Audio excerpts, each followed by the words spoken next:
So this video is about how to multiply all the cell. This all the cell with a single digit. How we will multiply. So what we will do, whatever you want to multiply with the all cells, first we will write here.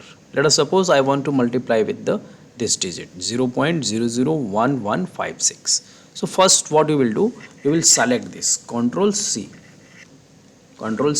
and after that whatever these are the cell I want to multiply, so I'll select all the cell, and after selecting all the cell, what I'll do, just all the cell I have selected. After selecting all the cell, just click right here. After that, paste special. In the paste special, you will go for paste special here, and you will just click on the multiply.